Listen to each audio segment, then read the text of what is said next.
예수님께서 이 땅에 오신 목적은 영혼을 구원하기 위해서입니다. 생명을 살리기 위해서죠. 천국 복음을 전파하는 이유는 구원을 위해서입니다. 예수님은 12 제자를 세우시고 제자들에게 예수님이 이 땅에 와서 하고 계신 일을 제자들도 똑같이 하도록 명령을 내리셨습니다. 교회가 하는 일이 여러 가지가 있겠지만 영혼을 살리고 생명을 구원하는 것이 가장 본질적인 일입니다. 아무리 많은 일을 해도 영혼을 살리고 생명을 구원하는 일을 하지 않는다면 그것은 아무것도 아니라는 것입니다.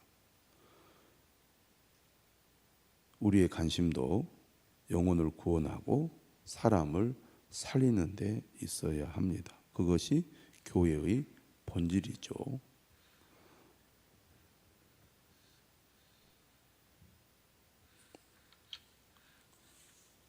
예수님께서는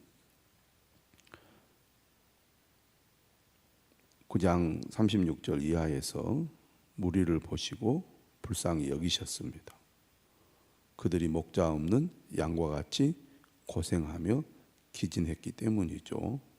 우리도 영혼을 바라볼 때 예수님의 마음을 가지고 영혼을 바라보고 세상을 바라보아야 하겠습니다.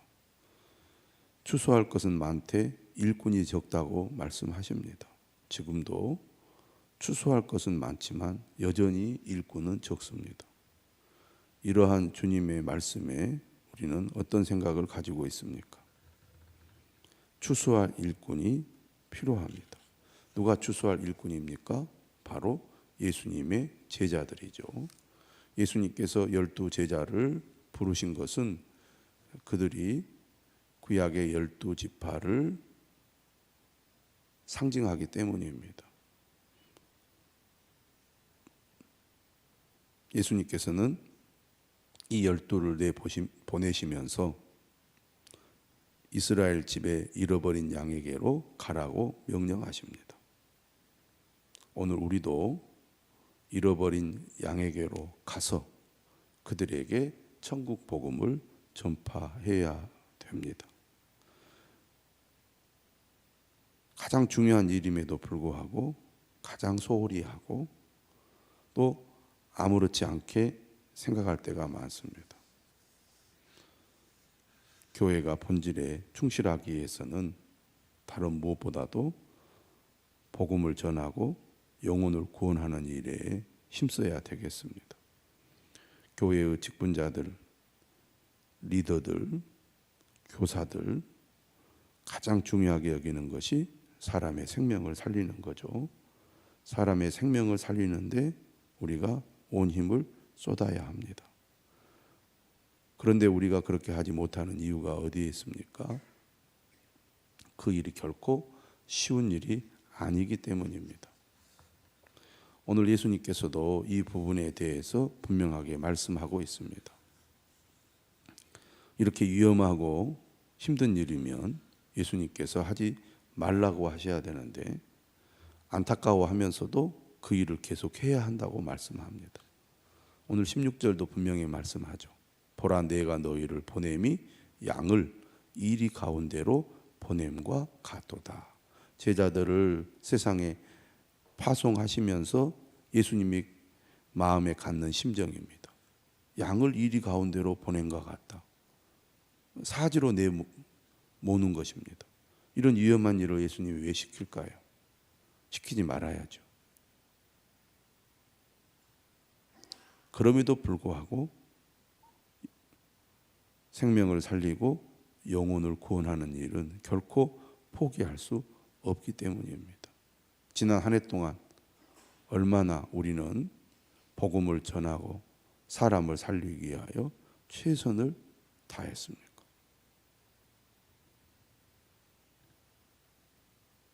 열심히 주님을 믿고 섬겼다고 생각할지 모르지만 영혼을 살리는 일에 무관심했다면, 그 일을 하는데 소홀히 했다면 우리는 주님의 사명을 제대로 감당하지 못한 것이죠. 양을 이리 가운데로 보낸 것 같도다. 완전히 먹잇감입니다. 힘없는 양이 이리들이 득실거리는 세상으로 나아갈 때 예수님은 어떻게 해야 된다고 말합니까? 유명한 말씀하시죠. 그러므로 너희는 뱀같이 지혜롭고 비둘기같이 순결하라. 사실 성경에 등장하는 뱀은 강교한 짐승입니다. 여기서 뱀같이 지혜롭다는 것은 다르게 말하면 조심하고 신중하라는 얘기죠. 세상이 매우 악하기 때문입니다. 우리가 사는 이 세상을 보면 사람들이 복음을 받아들일 준비가 전혀 되어 있지 않는 것을 느끼게 됩니다. 또 어떻게 보면 대부분의 사람들은 교회에 대해서 부정적이고 비판적이고 심지어 조롱하기까지 합니다. 우리가 말 한마디라도 잘못 꺼내면 그냥 10배로 당하게 되어 있습니다. 그들은 우리를 물리칠 준비를 갖추고 있습니다. 그런데 우리가 섣불리 지혜롭지 못하게 행동하면 복음 전파는 실패할 뿐만 아니라 더 이상 복음을 전하는 일을 할 마음을 갖지 못하도록 우리를 완전히 짓밟아 버립니다. 그렇기 때문에 뱀같이 지혜로워야 한다는 것입니다.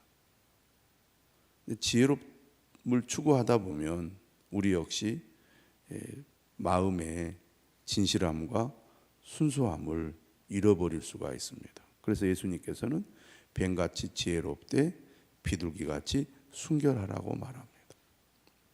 이 말씀을 우리는 마치 처세술처럼 이해하고 적용할 때가 많은데 예수님께서 어떤 상황에서 이 말씀을 주셨는지를 생각해야 돼요. 천국 복음을 전파하기 위하여 영혼을 살리고 구원하는 일에 힘쓰도록 하기 위하여 주시는 말씀입니다. 우리가 세상의 타협에서 세상 사람들과 잘 어울리면 특별히 이런 말씀이 필요가 없겠죠. 그런데 복음을 전하려고 하다 보면 뱀같이 지혜롭고 비둘기같이 순결한 사람이 되지 않으면 안 된다는 것입니다. 이 악한 세상 속에서 무작정 당하지 않으면서도 주님을 향한 순결한 마음을 잃지 않는 사람이 되기 위해서 우리가 정말 애쓰지 않으면 이리가 득실거리는 세상 속에서 양과 같이 연약한 우리가 믿음을 지키고 또 복음의 사명을 감당하기가 그만큼 어렵다는 것입니다. 결론은 이처럼 이리 가운데로 보냄을 받는 양과 같은 존재이지만 복음을 전하는 일을 결코 중단하거나 포기해서는 안 된다는 게 주님의 뜻이에요. 안타까워하시면서도 너희를 이리 가운데 보내는 게 너무 안타깝다. 이게 주님의 마음이면서도 그래도 그 일을 해야 된다. 그런 얘기입니다. 복음 전하는 일을 중단할 수 없습니다. 계속해야 된다 그 말이에요. 박해가 심한 지역에서 나라에서 복음을 전하는 일은 목숨을 거는 일입니다. 그럼에도 계속해서 복음을 전합니다. 그러다가 순교당하고 살해당하고 테러를 당하고 교회를 불태우고 이런 위험한 일들이 지금 우리가 사는 이 시대에도 일어나고 있습니다. 그러면서도 계속 복음을 전하는 일, 하나님을 예배하는 일은 계속되고 있잖아요.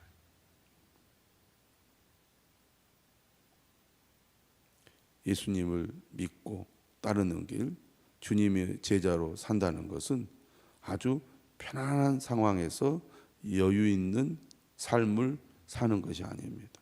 아무런 방해나 어려움 없이 그저 하나님을 찬양하고 예배하는 게 아니라는 겁니다.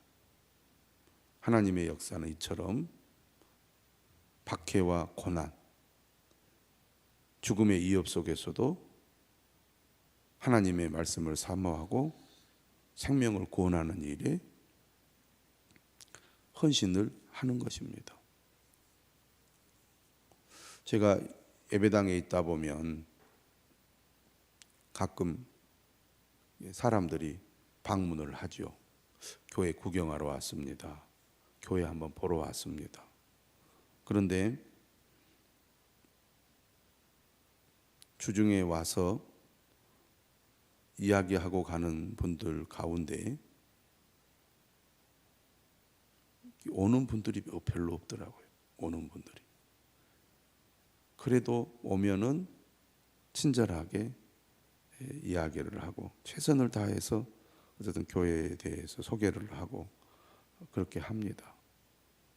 그래서 가면 안 와요. 주일날 꼭 안 오더라고요. 오히려 주일에 방문하는 분들은 교회로 오는데 평일에 교회를 이렇게 방문하는 분들은 이제 한번 알아보러 오는 거잖아요. 안 오는 경우가 거의 대부분이었던 것 같습니다. 그래서 제가 이제 쭉 그런 경험을 하면서 또 어떤 것을 경험하게 되냐면 한참 시간이 지나서 어떤 경우는 1년, 2년, 3년이 지나서 다시 오는 사람들이 있습니다.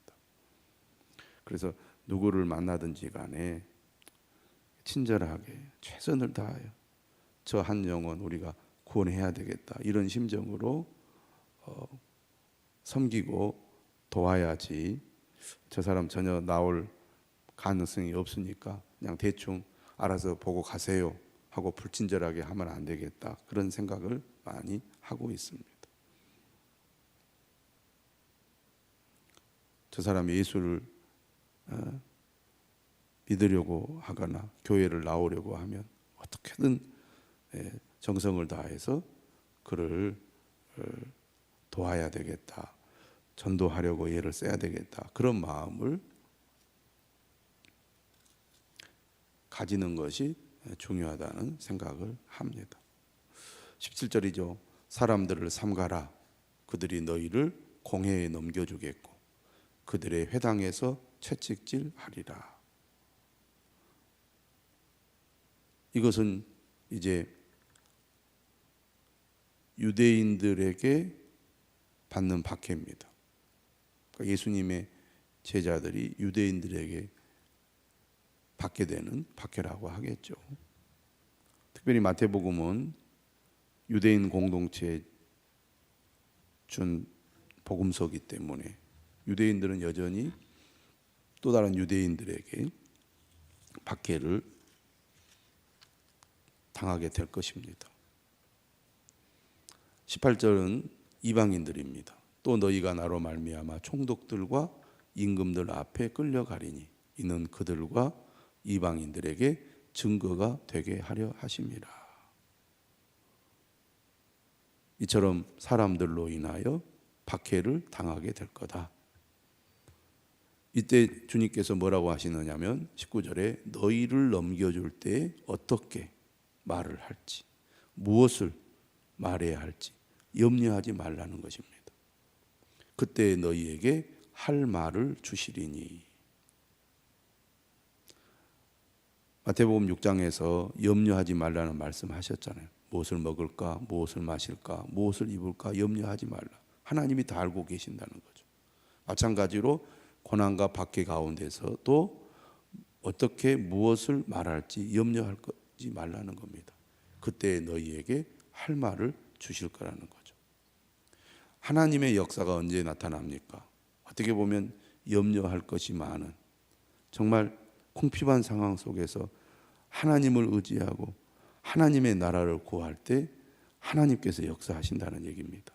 마찬가지로 복음을 전하는 삶 속에서 특히 박해가 있고 고난이 있는 복음의 현장에서 하나님의 살아계신 역사를 경험한다는 거죠. 그러니까 오히려 평범하고 평안하고 아무 일이 없을 때가 아니라 이처럼 위험하고 힘든 상황 속에서 하나님의 은혜를 경험한다는 거예요.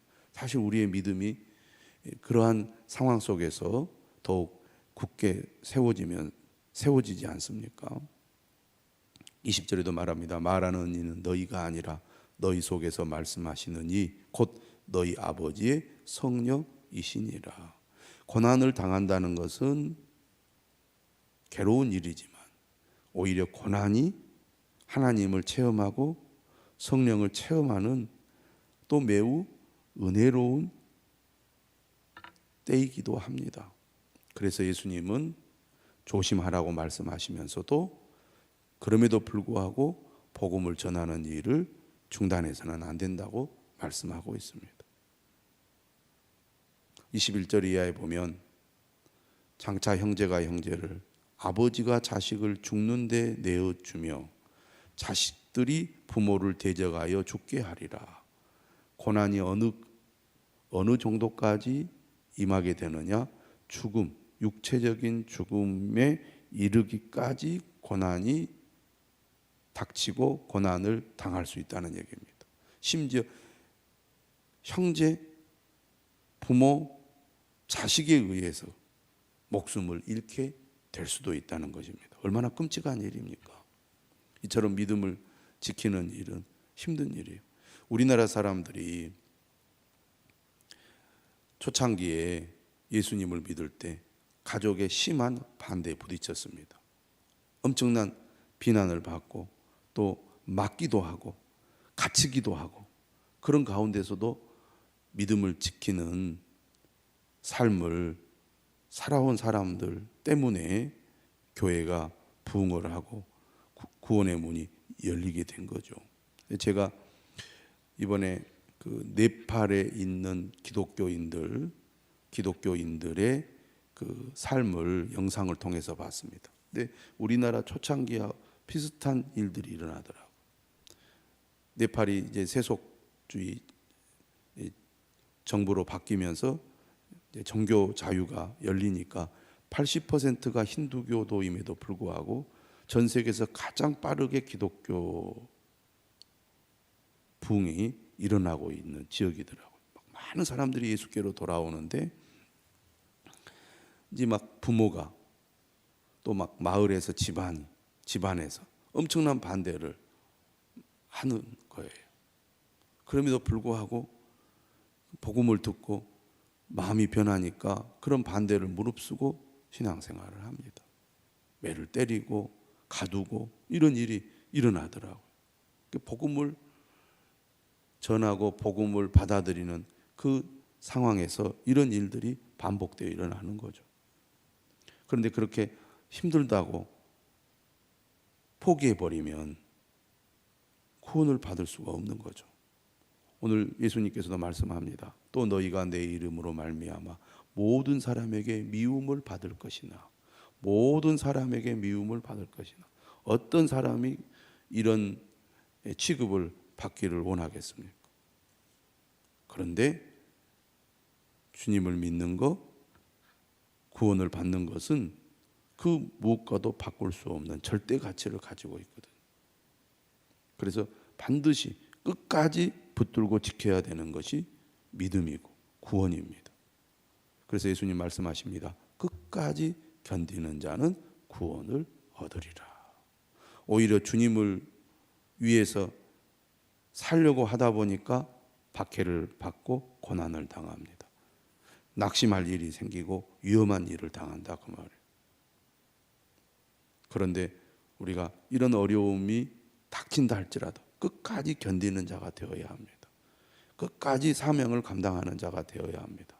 끝까지 복음을 증거하는 일에 우리가 충성을 다해야 되겠습니다. 예수님은 23절에 이 동네에서 너희를 박해하거든 저 동네로 피하라 말씀하십니다.